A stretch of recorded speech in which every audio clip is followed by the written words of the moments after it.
Hi there, my name is Mariko and I'm a multimodal therapist and intuitive. In today's video, I wanted to share my very personal story of my journey in healing my fibroids. So, in today's story, I'm going to be giving or sharing you a very alternative perspective on the origins of disease. And this is something that I have witnessed in myself, and this is something that I have helped other people with. So I've witnessed in others. And this is the question of what if the origin of your disease actually stems from an unresolved past life trauma? Okay, so obviously, this is not a very conventional conversation, and it's something that's rarely spoken of. But it's really important to just at least, speak about this, to hear about this kind of experience, because it may well be the thing that helps you to heal or resolve something that you're struggling with. So, let's first start by giving you some context about my story. So, in 2020, I first noticed that there was this lump that was protruding from my lower belly. And when I was lying flat on my bed, I would notice this bump. And it was getting a little bit worrying. So I would touch it and I could actually feel a lump. And because I was doing some weightlifting at the time, I thought maybe it was a hernia or something like that. I wasn't sure. Um, and at that time, it felt like it was maybe the size of a golf ball. And it was a bump. You could see it. You could see the bump. So then at that time, I went and got an ultrasound at the hospital, and it turns out it was a fibroid. And at that time in 2020, they could see two fibroids. So one was 4 centimeters big, so like the size of a golf ball, and the other one was 7 centimeters big at the time. And the doctor said, well, there's nothing you need to really do about it. Usually they go away on their own. Um, yeah, don't worry about it too much. So it wasn't very practical information. It wasn't very useful. So I decided to go all out on trying to shrink it naturally. Because, yes, when they're small, it is possible to shrink them naturally. And I had studied nutrition, so I was aware of at least the nutritional elements of what I needed to do to balance the hormones. So, just in case you don't know what a fibroid is, it is a benign growth. So, it's essentially like a tumor, but it's non cancerous. And these fibroids were growing on my uterus, on my womb.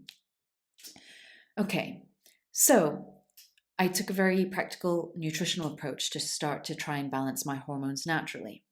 I also worked with one of the top herbal medicine practitioners in the UK.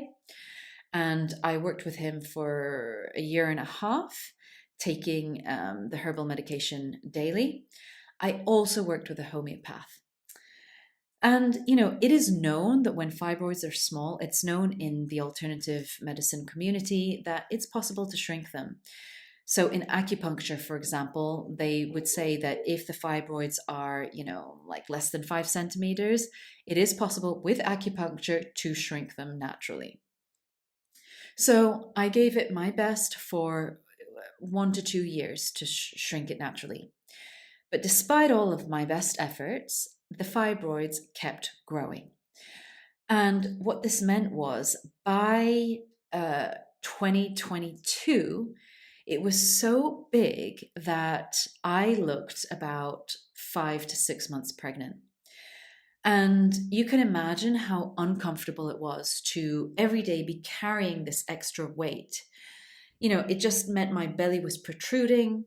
It also changed depending on where I was at in my menstrual cycle. So just before my period, it would grow even more due to the differences in my hormones. And it was heavy. It was really heavy. I couldn't zip my trousers up fully. It was big. Now, The only other option was surgery, right? So I was trying to delay my decision to get surgery for as far as possible to see if I could heal this naturally. Now, at the time, in 2021, I was in the midst of my regression therapy training to become a practitioner. And when we're in the training lasts about a year. When you're in the training, as a trainee, you need to be a client multiple times and experience being a client within your own regression therapy sessions. So, meaning it's important as part of the training to experience what it's like. So we also have to heal our own stuff during the training. So it's quite intense of a healing journey, actually, because we're forced to go through at least 6 different regression therapy sessions. And, these sessions are pretty long. They can be 2-3 hours long, and they're pretty intense. Unlike other forms of more conventional therapy, they go deep and they go there, and you're not just talking, you are viscerally experiencing and processing and releasing past trauma to heal. And so it's a beautiful and profound healing journey that we embark on. Now, in one of my sessions that I underwent, I wanted to focus on this fibroid. I wanted to focus on understanding the root cause of this fibroid. And by this point, I knew the fibroid was this size. It was the size of a large grapefruit or, even a melon. And it was heavy and it was hard. It was dense. Like if you actually felt it, it was dense and it was hard and it was really uncomfortable to be carrying this extra weight. I'm now going to show you what it looked like in an image when I got an MRI scan. So you can see that central circle was the fibroid. And you can see how big it was. I mean, this was taking up so much space in my, womb area. Okay, so in this session where I focused on this fibroid, and I had a really excellent practitioner, my colleague Lisa, thank goodness, I was very lucky. One of the methods to begin a regression therapy session is to focus on a physical issue. So let's say you've got an injury or you're feeling pain somewhere. We focus on that and we use that as a starting point. And then we guide the client to go to the source of that issue. So this is what happened. I was focusing on the fibroid area that I could feel, and we go to the source of the issue, and bam, I am in a past life scene where I am a peasant woman. This seemed to be a few hundred years ago, like in the Middle Ages or something like that, and I am heavily pregnant, probably 9 months pregnant. It felt like I was about to give birth any day now. And I'm on the floor in fetal position, being beaten. A man, I don't know, a superior of mine, was kicking me at full force on my belly. And I felt in that instant that the baby I was carrying died. And this was a really hardcore scene to enter. And it was very emotional for me. I was in tears in the session and I was in shock. Like I felt the full force of what it was like to lose my baby just when I was about to give birth to it. And I felt the moment where the baby died. And I remember just feeling this intense shock and fear and panic. Like, I need to get it out. I need to get it out. I need to get it out. It was kind of this feeling of, I don't want this dead baby inside me. I need to get it out. And there was nothing I could do. I couldn't get it out. And I was just in shock. And the beauty of this session was, the therapeutic part of this session was that after the catharsis, after feeling the feelings, the sadness, the shock, the grief, the fear, and processing it and releasing it and allowing myself to cry, after that, we got to reframe, reimagine, and relive that scene in a way that I wished it could have been. So, that's the beauty of regression therapy, is that you get to reframe it, relive, recreate. And by recreating the scene, you get to experience and feel what it would be like to live it differently. And that's the healing thing, because, on one level, the brain doesn't know, it can't tell the difference between what is real and what is not real. So whatever you feel potently, viscerally, it's what creates the change on a physiological, on an energetic, on a psychological, on a spiritual level. So the beauty of that session was that I got to actually reframe the scene and actually give birth to the baby in a way that I didn't get to in that past life. So it was this beautiful process of breathing, exhaling, and pushing out the baby, like really as though I was in labor. And not only was I delivering the baby, but I was also allowing myself to grieve with every breath. I would breathe in, breathe out the trauma, breathe in, breathe out the grief, breathe in, breathe out the sadness and the pain. So it was this beautiful, beautiful, profound process. And I got to, in the end, give birth to the baby and connect with it and love it and speak to it and communicate with it and let it go. So it was this beautiful process of releasing the grief, transmuting it into love, and letting it go. And at the end of that session, and this is what tends to happen in regression therapy sessions, is you tend to get major insights or downloads from like your higher mind, your higher consciousness, your higher self, whatever you want to call it. And the major insight was, go get surgery. It was, you have the opportunity in this life to get surgery and to remove this in a way that you couldn't a few hundred years ago in that past life. And so see it as a gift. Now you've done the energetic and emotional work related to this, to healing this on those levels.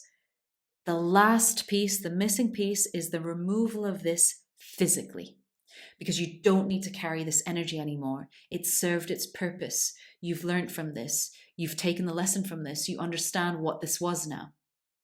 And indeed, what I saw so clearly was that this huge melon of a fibroid, of this growth, this mass in my or on my womb, felt very much like the condensed mass of trauma that was unresolved from that life.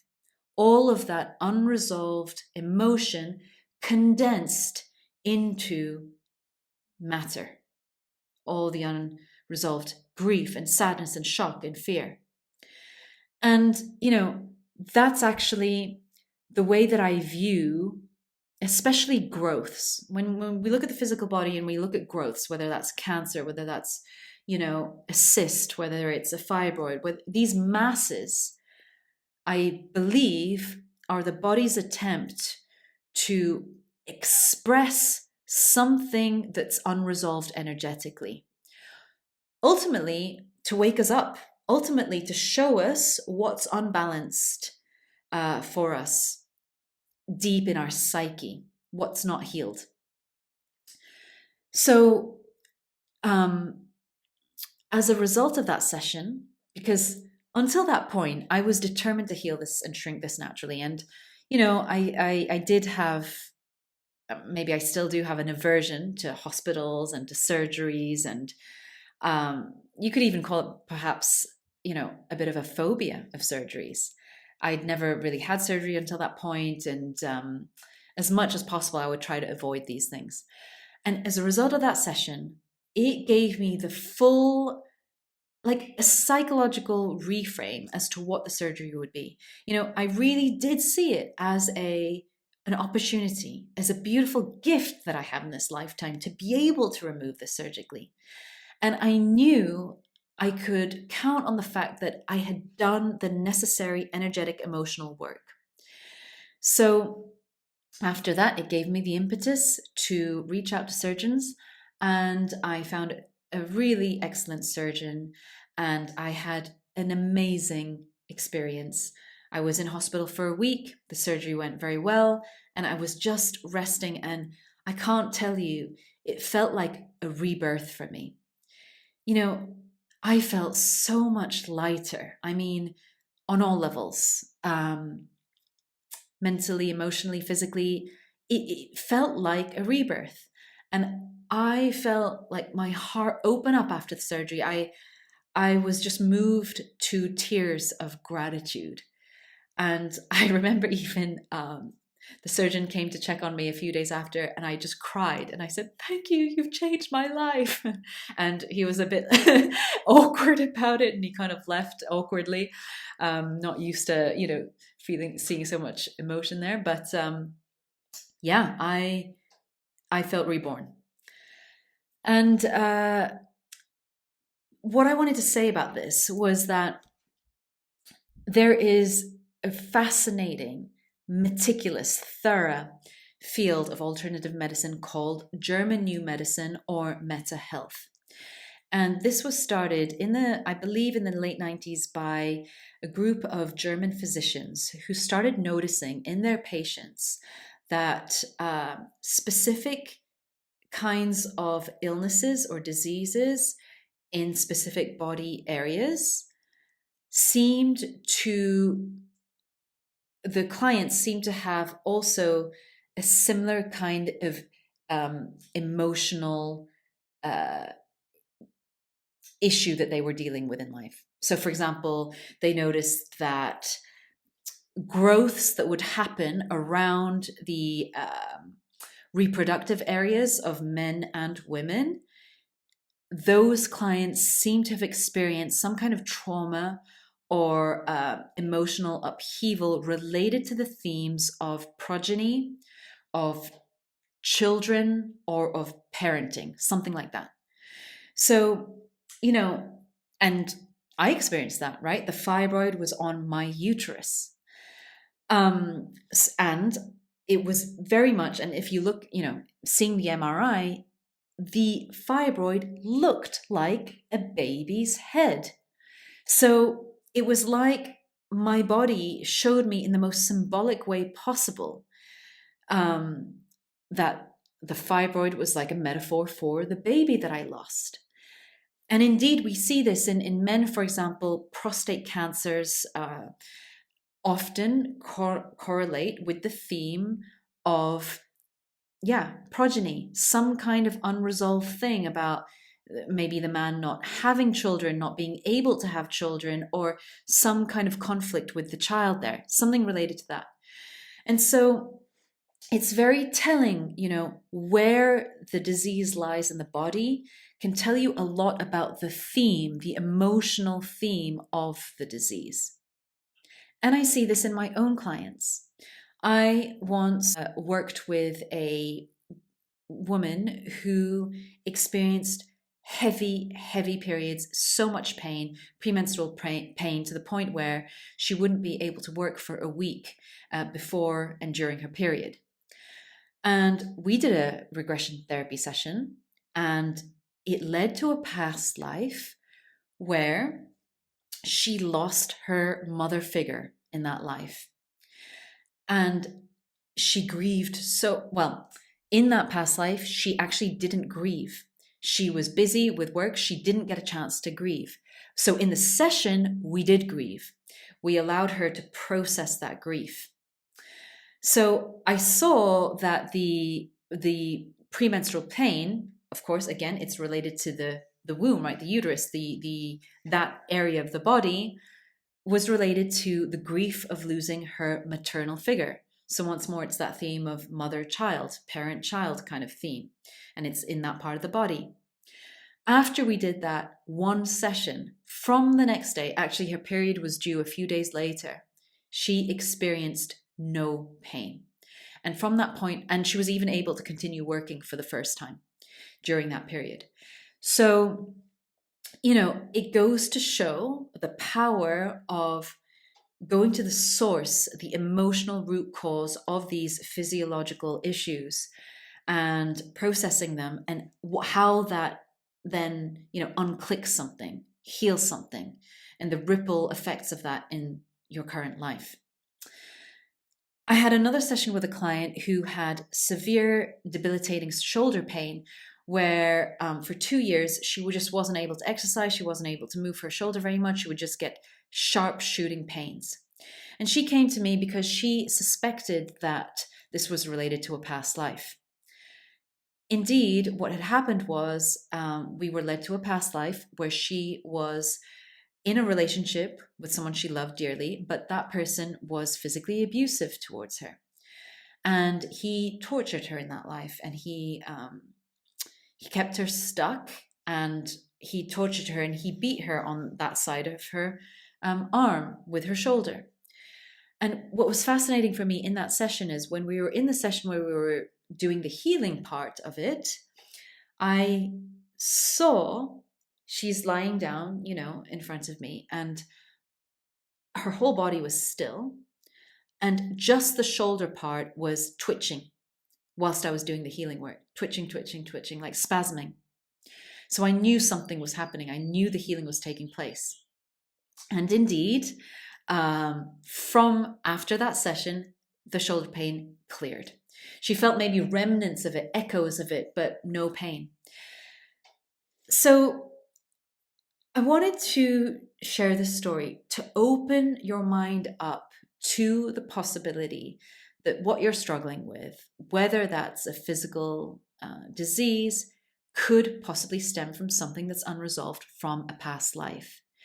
Because unless you actually open your mind up to that possibility, of course, there's no way you're even going to go there. And it could be that you're preventing yourself from actually healing something that could be healed through a process like regression therapy. If you read books such as Journey of Souls or Many Lives, Many Masters, or, Exploring the Eternal Soul, Transforming the Eternal Soul, Healing the Eternal Soul, written by my regression therapy teacher, Andy Tomlinson, you will see that a lot of healing takes place of even physical ailments from doing this kind of regression therapy. So, things such as like asthma being cleared up because it actually stemmed from a past life where they were suffocating, all these types of things. So it's just a really interesting perspective to be aware of. And I can't tell you that this, when I healed my own fibroid, I mean, of course, I got it surgically removed for sure. But when I was in that regression therapy session, that was such a life-changing session for me. It was so profound. It was so healing. And it just rang true. It just feels true. And that's the thing about these sessions is when something feels true.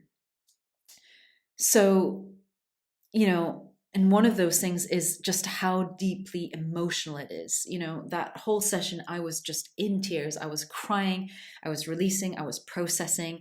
I had shivers up and down my body. It was powerful, and it was visceral. And, these regression therapy sessions, that's what happens when they're powerful is they are so profoundly emotional, and you will have full body reactions to what's going on. So yeah, I hope that you found this interesting, and I wonder if maybe it's beneficial to ask yourself, I wonder what might stem from a past life for me. And even just asking yourself this question may help to open up the pathways for intuitive insights to come through. Because around 10 years ago, I started to spontaneously get visions and insights as to past life stuff. So, for example, I would just get little insights about being a different person in a different time and something emotional that happened there that didn't feel quite clear. And these insights taught me a lot about the origins of what I was struggling with in my current life. I understood where it might come from and why I was overreacting in my current life in specific circumstances. So, it goes to show that there's no such thing as an overreaction. Maybe an overreaction is simply something that you're unconscious of. Maybe there are deeper roots there, and it's just something that hasn't got to the point of conscious awareness for you yet.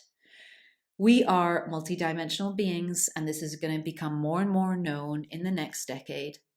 I don't know if you've watched the Telepathy Tapes yet, the podcast, but that is also exploring and normalizing the conversation around telepathy in the non-speaking autistic community.